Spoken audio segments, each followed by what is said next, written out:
I guess what time it is. It's time for Bombastic. Bombastic Plastic. Okay, so this week on Bombastic Plastic, we're going to talk about the album from Immortal Sense, Call It Anything.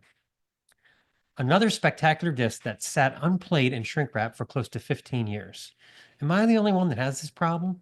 For those of you that are unfamiliar with why I have this situation, I encourage you to check out our review of Cephalic Carnage's Xenosapiens from a couple of weeks ago, where I over-explain it to the point of ridiculousness. This CD from the Japanese metalcore band Enema, who had just changed their name to Immortal Sense around 2010, when it was sent to me, formed in 2001 and cranked out a demo and a split before dropping this incendiary device to the reaction of absolutely no one, including us, apparently. Hey, I have to chalk it up to artwork.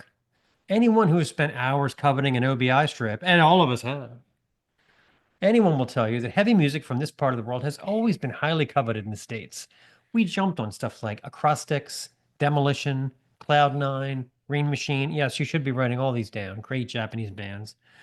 But the combination of this band's new moniker and that artwork, which looked like my grandmother's wallpaper, it just didn't grab our attention. So this just got unjustly shelved by not only mine, but many review sites.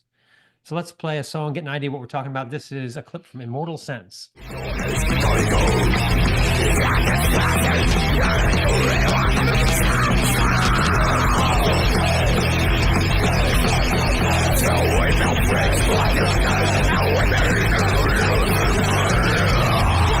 A shame, really, because this 5-piece really had something special with Call It Anything, despite the terrible title.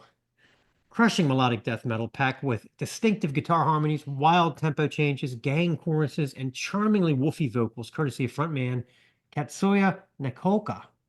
But what really makes this album stand out is riffs, and more riffs, often hard pan and just packed with thrills like the early days of the Big Four records.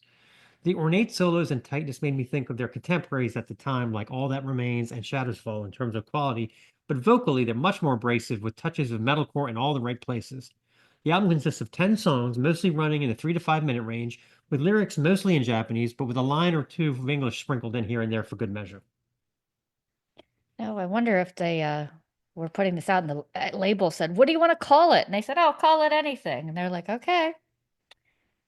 The riff racing title track is a good place to start as any. The wild rush of its frenetic thrash pace, stepping into a fantastic lead around the 2.5-minute mark that segs perfectly into an uber melodic twin melody that will just melt your icy heart.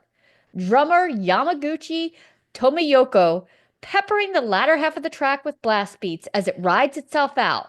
Duel is another ripper, galloping out of the blocks with pulsing twin leads and meaty riffing that kicks down to about halftime, 3 minutes in, so that guitarist Kurosawa and Yenu can show off their slower, howling lead style for a few bars before Tamayuki hits the gas pedal once again, dragging us into crazed, thrashing rage. Senpin Banka dials in some impressive warm bass virtuosity from four-stringers Sanbo Yasunori as well. It's nice to finally give this album the attention it deserved years ago, and as much as I hate to admit it, you just can't underestimate the power of the almighty album cover.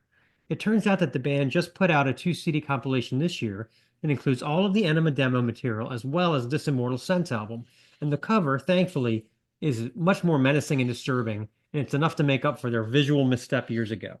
So check out this song. This is War to Myself.